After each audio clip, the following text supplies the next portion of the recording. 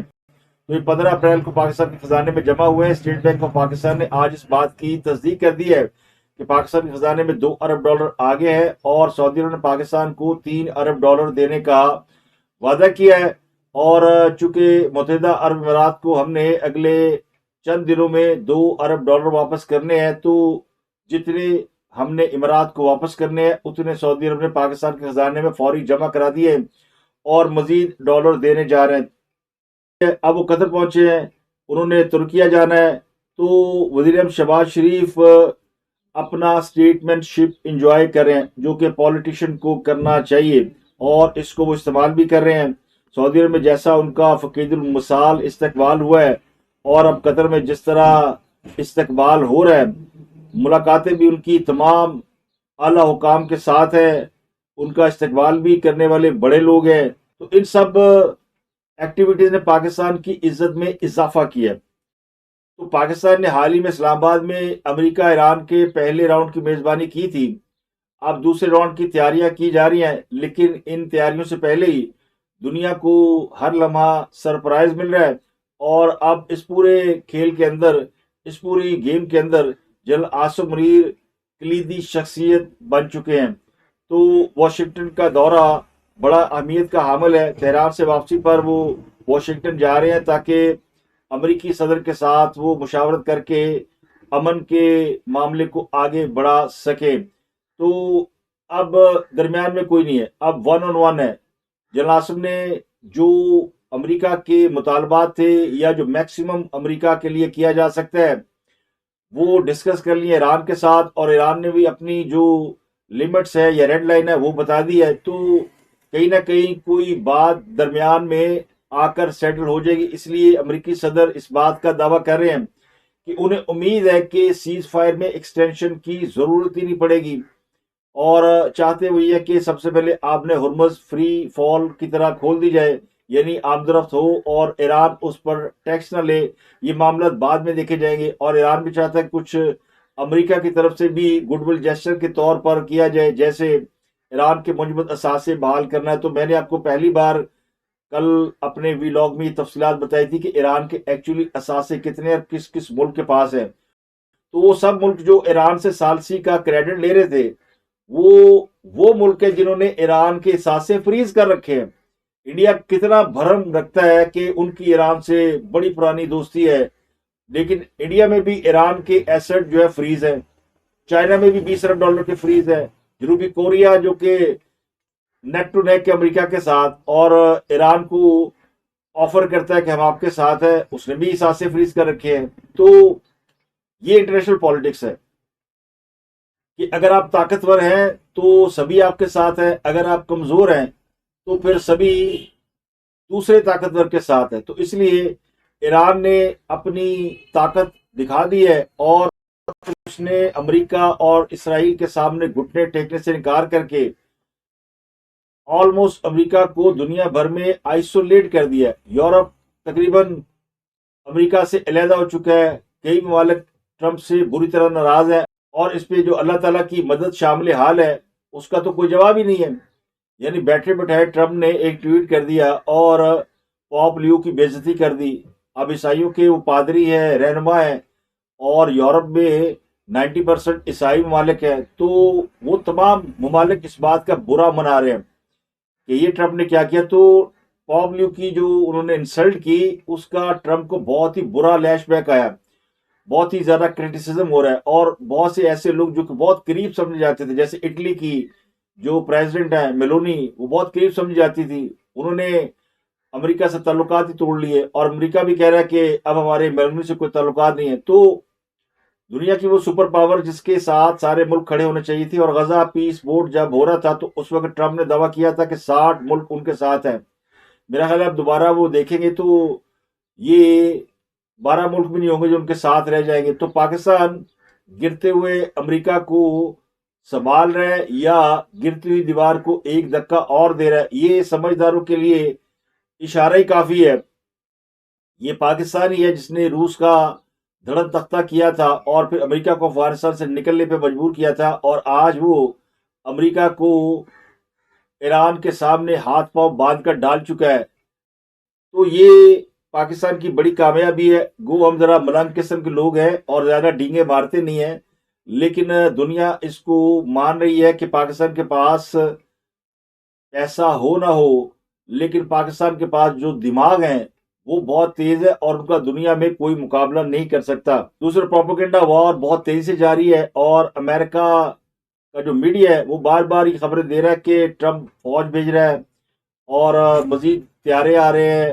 ایک بڑا بحری بیڑا جو کہ $1.5 ارب مالیت کا ہے وہ بھی افریقہ سے مڈل ایسٹ پہنچ چکا ہے۔ تو یہ تاثر دینے کی کوشش کی جا رہی ہے کہ ٹرمپ جنگی تیاریاں کر رہا ہے اور وہ ایران پر زمینی حملہ کر سکتا ہے۔ تو یہ پروپیگنڈا وار فیئر کا ایک حصہ ہوتا ہے کہ مخالف پر پریشر بڑھایا جائے۔ تو ابھی لگ ہی رہا ہے کیونکہ ٹرمپ جس نے آبر ہرمز کا گھیراؤ کرنے کی، ناکہ بندی کرنے کی دھمکی دی تھی، وہ یہ کام تو نہیں کر سکا۔ تو اب وہ اگر ٹائم گین بھی کر رہا ہے تب بھی، اور اگر وہ ایران پر حملہ کر دیتا تب بھی، امریکہ کے پاس اب وہ طاقت نہیں ہے کہ جو دنیا اس کے ساتھ کھڑی ہو سکے۔ اور امریکہ اس قدر پاکستان پہ انحصار کر رہا ہے کہ باقاعدہ وائٹ ہاؤس کی ترجمان نے کل آ کے کہا کہ ہماری کوئی اور برانچ نہیں ہے۔ تو میں اسے گڈ ول جیسچر کے طور پر لیتا ہوں، کیونکہ جو اصلی اور کھرا مال بیچتے ہیں وہ ہمیشہ اپنے گاہکوں کو بتا دیتے ہیں کہ کسی اور برانچ سے مال مت لیجیے گا، کوئی اور ہمارے بہاف پہ آپ سے بات کرے تو بات مت سنیے گا۔ تو امریکہ یہی کہہ رہا ہے۔ متحدہ عرب امارات کے جو وائس پریزیڈنٹ ہیں انہوں نے ایران کے وزیر خارجہ کو فون کیا تھا، یعنی یہ جنگ کے بعد پہلا بڑا رابطہ ہے۔ ایران نے خلیجی ریاستوں کو نشانہ بنایا اور خاص کر متحدہ عرب امارات کو تو بری طرح ہٹ کیا تھا۔ تو ان کی جانب سے ایران کے ساتھ رابطہ یہ ظاہر کرتا ہے کہ ایران کی طاقت میں اضافہ ہوا ہے اور وہ یہ بھی چاہتا ہے کہ ایران پوری طرح پاکستان پہ یا کسی اور ملک پہ انحصار نہ کرے۔ تو میرا گمان یہ ہے کہ امارات نے ایران کو یہ گولی دی ہوگی کہ امریکہ تو ہمارے ساتھ ہے، کوئی امریکہ کے بہاف پر ڈیل کرنے کی کوشش کی ہوگی۔ تو اس کے بعد ہی وائٹ ہاؤس کا یہ بیان آیا اور اس بیان میں کہا گیا کہ پاکستان کے علاوہ اور کوئی سالس نہیں ہے۔ تو امریکی جس قسم کا پروپیگنڈا کر رہے ہیں اس کے جواب میں ایران نے بھی یہ دھمکی دے دی ہے کہ وہ اب بحیرہ احمر کو بھی بند کر سکتا ہے، باب المندب بند کرنے کی دھمکی دی ہے۔ اب باب المندب جس طرح آبر ہرمز ہے اسی طرح باب المندب ہے، وہ یمن کے حوثیوں کے نشانے پر ہے اور وہاں سے دنیا کا کوئی 5 سے 6% تیل گزرتا ہے، آبر ہرمز سے 20% گزرتا ہے اور 30% گیس گزرتی ہے۔ تو باب المندب وہ راستہ ہے جہاں پر اس وقت آزادانہ تجارت ہو رہی ہے، اگر وہ بھی بند کر دیا جائے تو پھر دنیا کے لیے اور مزید مشکلات ہوگی۔ تو بہرحال اس کو دنیا بہت سیریس طریقے سے لے رہی ہے اور یہ جو مذاکراتی اور ثالثی عمل ہے اس نے جو بڑا کام کیا ہے وہ تیل کی قیمتوں کو $100 پار کرنے سے روکا ہوا ہے۔ اور آج بھی اس وقت جب میں پروگرام کر رہا ہوں آئل کی جو مارکیٹ ہے انٹرنیشنل وہ 90 سے $94 کے درمیان ٹریڈ کر رہی ہے۔ تو یہ ایک بڑی ہی مثبت بات ہے۔ اب ایک بات طے ہوگی کہ یہ جو ہفتے یا اتوار کو پاکستان کے اندر امریکی وفد کی آمد اور مذاکرات کی باتیں کی جا رہی تھی اور ایک امریکی صحافی نے انٹرویو میں کہا تھا کہ ٹرمپ نے انہیں فون کر کہا کہ اسلام آباد میں رک جاؤ، کچھ بڑا ہونے والا ہے۔ تو بعض لوگ اس صحافی پہ بھی تنقید کر رہے ہیں کہ اس کی خبر درست سے نکلی، تو ایسا نہیں ہے۔